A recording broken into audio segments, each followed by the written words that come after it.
আজই ডাউনলোড করুন আর এনজয় করুন আপনার পছন্দের শো। তোমার কি উচিত নয় নিজেকে এমনভাবে তৈরি করা যাতে দুটো লোক তোমার কথা শুনে চলে? তুমি নিজের পায়ের নিচের জমি শক্ত করো। যে কথা আমি এখন তোমাকে বলবো সে তুমি শুনবে কি না? আচ্ছা, কি এমন কথা বলতো তোর যে তুই আগে থেকে কথা নিয়ে নিচ্ছিস? দেখো, লাজু ভুল কথাও বলেনি আর খারাপ কথাও বলেনি। লাজুর কথা শুনলে তোমার কিন্তু ভালোই হবে, তোমাকে কিন্তু আমার কথা শুনতে হবে। ইস, জুলুম নাকি শুনতে হবে? আরে জুলুম কেন হতে যাবে?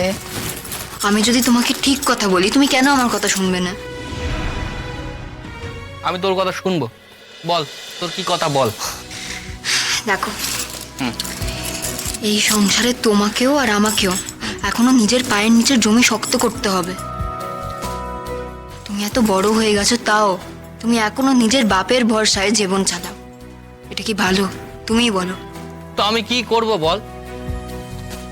আমার দ্বারা তো লেখাপড়া হলো নে। ওই বাপের দোকান আর চাষাবাদ ছাড়া আমার তো আর কিছু করার নেই কো। আমি তো সে কাজে লেগে পড়েছি, কিন্তু এছাড়া আমি আর কি করব তুই বল। তোমার কথা যে কেউ শুনতে চায় না, সবাই যে তোমাকে বোকা ভাবে, এটা কেন? কারণ তোমার নিজের পায়ের নিচের জমি এখনো শক্ত নয়। তুমি কি চাও সবাই তোমার কথা শুনুক, তোমাকে একটু মাননি করুক? সে কে না চায়, কিন্তু তুই কি বলতে চাইছিস বলতো? এখন আমি চাকরি খুঁজতে বেরোবো? আর লাজু, এখন তো তুই বাড়িতে চলে এলি, এখন আমি আরে আমি চলে এলাম তো কি এমন হলো?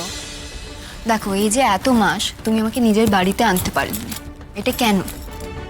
কারণ কেউ তোমার কথা মানতে চায় না। তোমার কি উচিত নয় নিজেকে এমনভাবে তৈরি করা যাতে দুটো লোক তোমার কথা শুনে চলে? তুমি নিজের পায়ের নিচের জমি শক্ত করো, আমিও সেটা করব। আরে বাপ রে বাপ, এই তুই কি বলছিস লাজু? তুই তো এমন কথা বলছিস যে 5 বছরের আগে আমাদের ভালোবাসা করাই যাবে না। সে যদি তোমার 5 বছর লাগে নিজের পায়ে দাঁড়াতে, তো তাই হবে। হ্যাঁ, তুমি এত বড় ব্যাটা ছেলে, বাপের ভরসায় জীবন কাটাও, এটা আমার ভাল লাগে না। অন্য সমস্ত ব্যাটা ছেলেরা কি এরকম করে জীবন কাটায়? বাপের ভরসায় তারা কি জীবন কাটায়? তুমিই বলো। তোমার দাদাকেই তুমি দেখো না, তিনি তো আলাদা করে রোজগার করে, তাই না? আর তুমি কি করবে? এরম করে বসে বসে জীবন কাটাবে? বাবা, অত কথা আমি রাখতে পারবো না লাজু।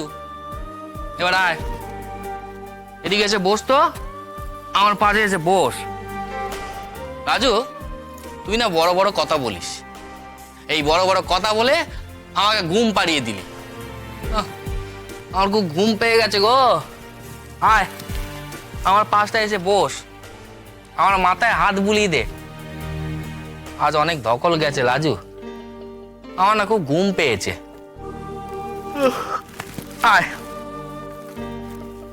কি রে, আয় পাশে এসে বস, হাত বুলিয়ে দে। ও লাজু,